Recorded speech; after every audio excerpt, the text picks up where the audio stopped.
Hey guys, welcome back to the Rules of Engagement. Before we jump into our third segment, let me remind you guys, if you're interested in pursuing a career in game design, in esports industry, game production, all these cool different fields, go ahead and check out the different education opportunities Full Sail University offers. They have programs in video production, video animation, audio engineering, 3D design, game design, all these cool different subjects. You get your education, you can find a career later. Find out more information at www.fullsail.edu/MLG. Our third segment is going to be a game between Demuslim and Sasquatch, talking about production-focused Terran versus Zerg.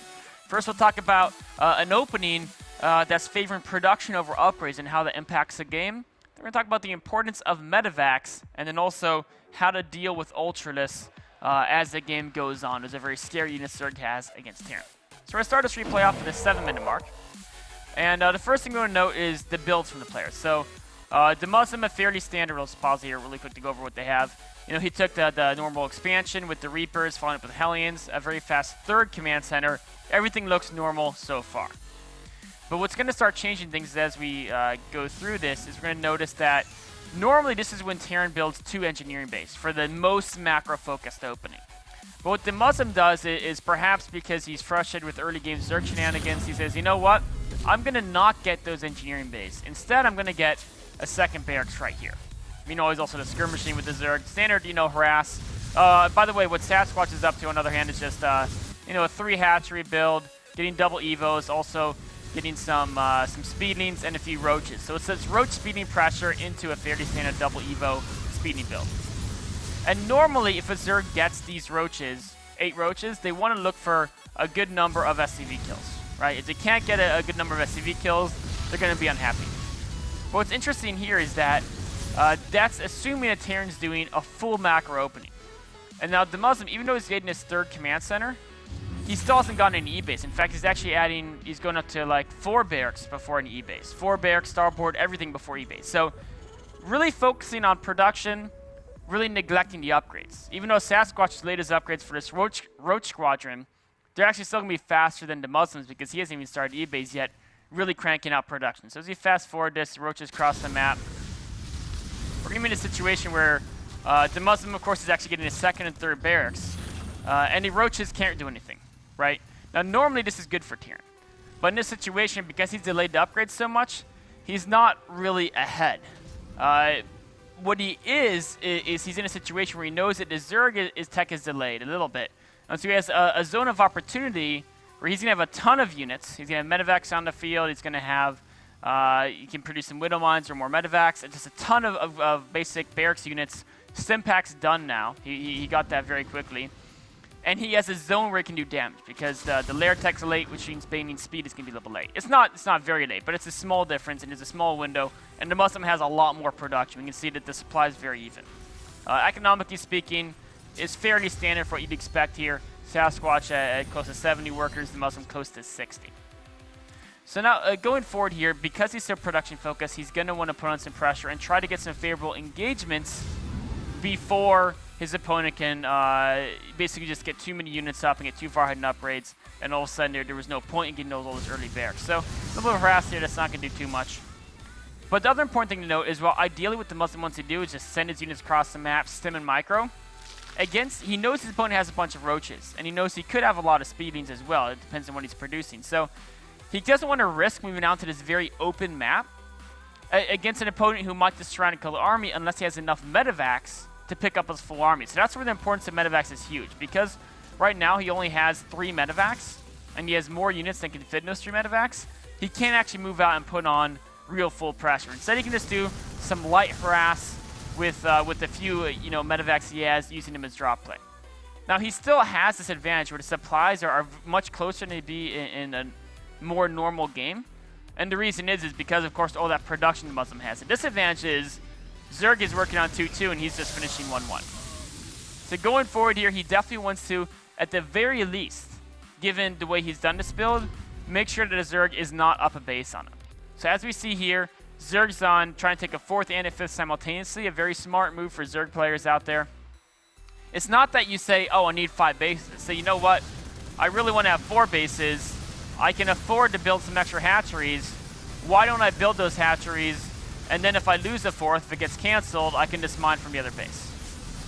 So that's very smart, because then if you lose a hatchery like this, it's okay. You have so many bases, you can afford to lose 1 or 2 here and there. And you can just transfer drones between the two. It's a little bit of an economic hiccup, but not as much damage as it would be if let's say, you only had 3 bases and you lost your third. So that's why you always want to build these extra hatcheries out there with Zerg. It's a nice little tool. So now going forward, we're in a situation where, again, Demuslim, yes, he killed a third, but as that's being rebuilt, it's not mission accomplished, you know, wave the flag and be happy situation, because he's still in a situation where, if you look at it, Zerg is 2-2, right? He's 1-1. He's not even getting his second armor upgrade. He's only getting attacked. So he really needs to make sure the Zerg never gets more bases in him. So now Sasquatch is on 3 bases, a 4th on the way. Demuslim still needs to continually keep denying that base over and over and over again, which is going to be easier as he gets those drilling claws, as long as his mutas can't keep him too much pinned in on defensive. In fact, if he paused the game right here, I would say that Zerg may be slightly ahead. Because if you look at the situation, yes, he's not really up a base. He's trying to get a 4th, but it's roughly even bases. But that's the up a base rule is if they're on equal upgrades and Zerg is on lair tech.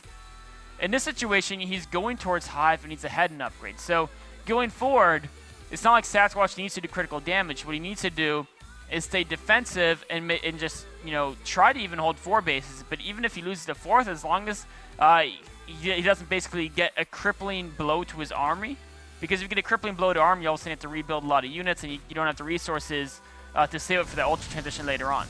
So as long as he can avoid the small traits and build those resources to get the ultras later on, he's going to be in great shape. So he's going to go for, looks like he's positioning himself to do an attack here, which, again, is, I think he thinks there's a few Widow Mines, but really, there's so much production from the Muslim that he can't overwhelm that. He took a little bit of a bad trade there, and all of a sudden he's down a little bit of food. Overall, not the end of the game. Most of that was just speedings and roaches he lost, which are easily replaceable. The Muslims again going for a little attack over here.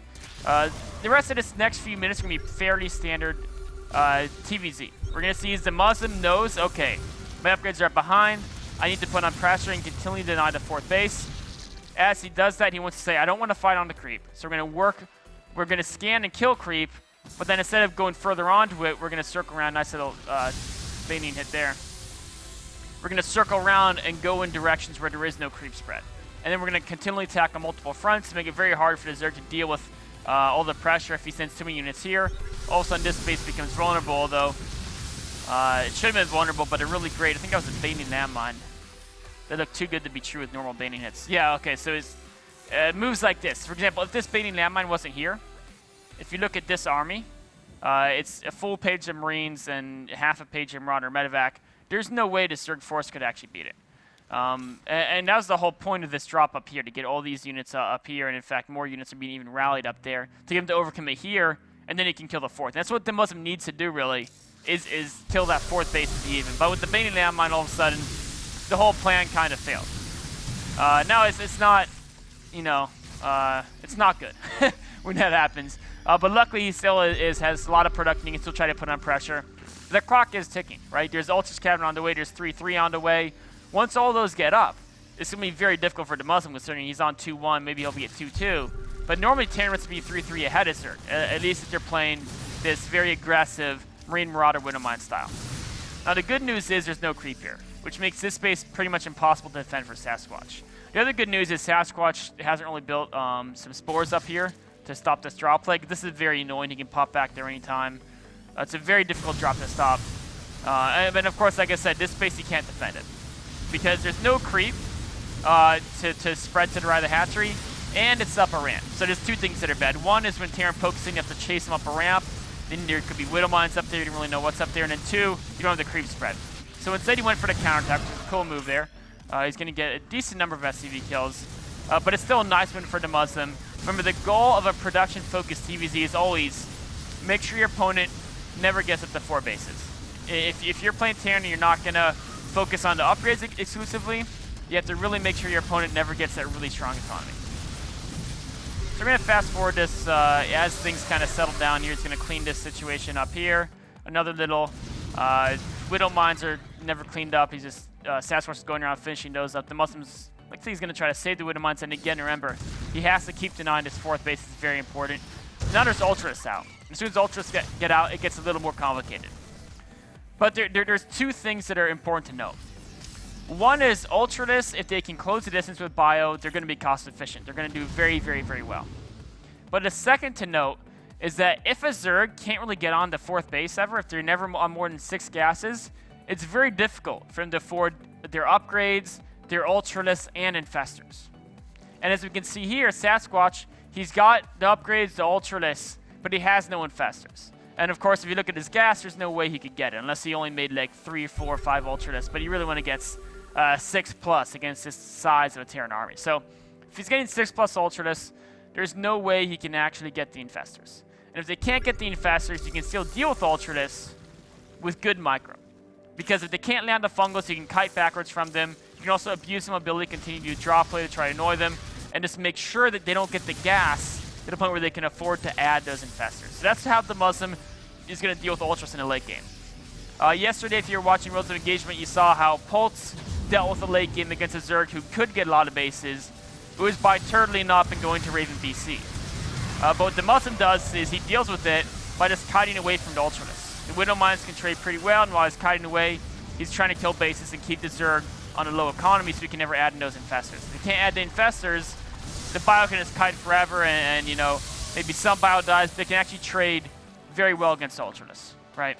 And going forward here now, all of a sudden, because of that kiting ability, Sasquatch is down a lot of supply. The Muslim's trying to take a 4th base. He's still not 100% out of the water. Because, yes, he's been able to die to 4th continually, but it's still even bases against ultralisks until he can get this up. As soon as if he can get this up and defend it, he's going to be in great shape here. We're just going to fast forward this a little bit. So he continues to kite around these ultras and use them very well. And now this is what the Muslims realize. He's realized, okay, my opponent can't even afford to restart a 4th hatchery, right? So all I have to do is hold this 4th base, and over the next 1 or 2 minutes, he's going to run out of resources because, you know, the natural's going to run out, the main's going to run out, and it's going to be on a single mining base, which is not where Zerg wants to be at because he doesn't have any mules, right? And so he knows that Sasquatch has to attack, so he can just set up his great defense here, get closer to his rally point instead of his opponent's, and use the Widow Mines. Now, one thing to note before this battle starts is look at how he put the Widow Mines. They're all very clumped up. Now, if you're using Widow Mines against Speedlings and Banelings, you really want to spread them out a whole ton. And the reason why you want to spread those Widow Mines out as much as possible is because, let's say, 6 Speedlings run into your Widow Mine field. What will happen is no Widow Mines won't overkill with their direct damage, which means you won't have 2 Widow Mines hit the same Speedling.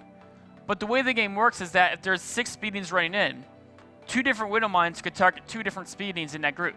Or you can even have 5 Widow Mines target 5 different Speedlings in that group. And all of a sudden, 5 Widow Mines hit to kill the 6 Speedlings. Whereas really, 1 Widow Mine could have hit and the splash would kill all those Speedlings. And same with Banelings. So against Speedlings and Banelings, you really want to spread those Widow Mines out so they don't hit the same groups of Speedlings and Banelings.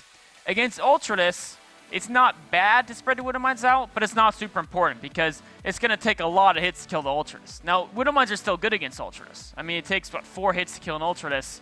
And the 4 Widow Mines are cheaper than ultralisk, right? So they're still good against ultralisks, but you don't have to worry about spreading them out as much. It's still not bad too, but the other thing to consider when you're spreading them out, you're gonna have to kite for longer, and you're gonna have to be very careful because every time a Widow Mine hits, you want to make sure units are kited away from where it hits.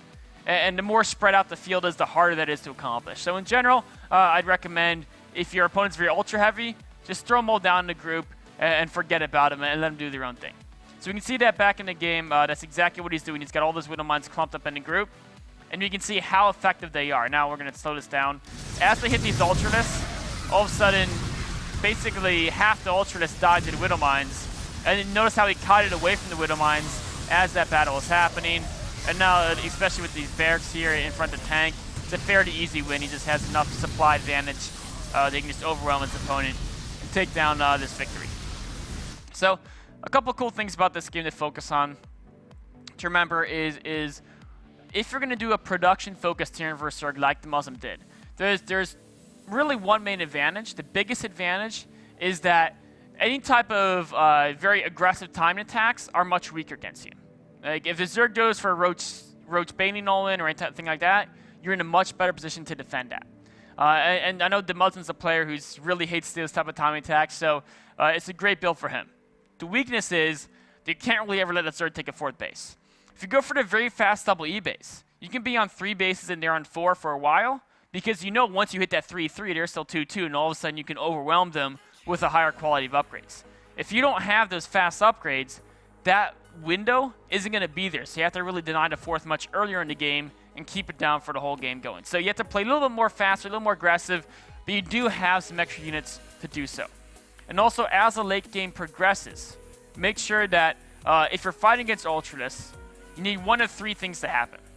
Either 1, do what we saw Pult did yesterday, which is get the planetaries, get a lot of economy, a lot of bases, and transition to some like Raven BC army, or go super Marauder heavy, and then play aggressive so they can't transition to Broodlords or get too many Infestors. Because even if you're Marauder heavy, if the Zerg has too many Infestors, you still could lose that. Maybe if you have a lot of medevacs, you can still make it work. Or of course, the last option is do what Demuslim did, which is just keep the Zerg on such a low economy that 1, they can't add any Infestors, so you can kite the Ultralisks, and then 2, all you have to do is beat the army once, and it can't afford to rebuild it, because Ultralisks are very expensive units. So this wraps up our 3rd segment. We'll take a short break and be right on to the Q&A.